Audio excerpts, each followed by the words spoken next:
kung kayo po ang tatanungin, kailan naganap ang pagbabago? Kay Constantine, tanong, ganyan ba sa claim ng Roman Catholic Church? In fairness, dapat maging fair tayo. Huwag tayong maging bias masyado. Kung Roman Catholic tatanungin nyo kung kailan nag-change, hindi na sasabihin kay Constantine sa panahon niya. Kundi sabihin nila panahon ni Pedro, nung panahon ng apostol. Eh bakit yan po, mga kapatid naming Adventist, bakit yan po ay tinatago nyo sa madla? Bakit nyo tinatago yan sa inyong mga crusade? Bakit nyo tinatago yan sa mga tao? Di ba dapat, kung katotohanan ko po tayo, di ba dapat wala kang tinatago? Sabihin mo lahat. Nasaan po ang honesty? Nasaan po ang integrity? Kaya, yun po, yun nga sabi ni Sister Joy, meron pa siyang sinasabi rito, hindi daw po weekly Sabbath yung Colossians 2:16 to 18. Kasi yung Sabbaths daw doon ay annual Sabbaths, not the weekly Sabbaths. Kahit na malinaw na Sabbath naman yung weekly Sabbath. Kasi daw yung weekly Sabbath nasa 4th commandment. Jesus said, if you love me, keep my commandments. Oo nga naman, tama Sister Joy.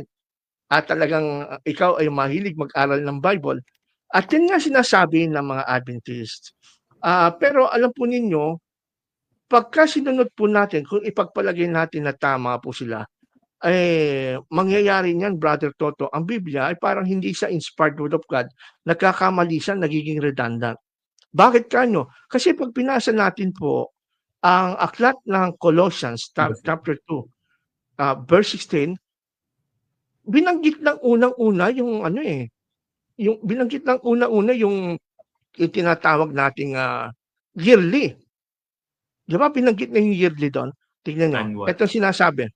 Yung annual binanggit na eh. Sabi dito sa Colossians chapter 2 verse 16. At sabi dito 2:16, eto. Therefore don't let anyone judge you in regards to food and drink, or in the matter of festival, or new moon, or Sabbath day. Kung mapapansin niyo, Sister Joy, wag daw tayong i-judge tungkol sa pagkain, pag-inom, tungkol sa mga festival. Hindi ba ang festival, Brother Toto, is yearly, annual? Nabanggit na, annual. Pero sa kalendaryo kasi ng mga Jew, sa kalendaryo ng mga Jew, pinapakita dito ni Paul yung kalendaryo ng mga Jew kung paano sila nagse-celebrate ng mga feast.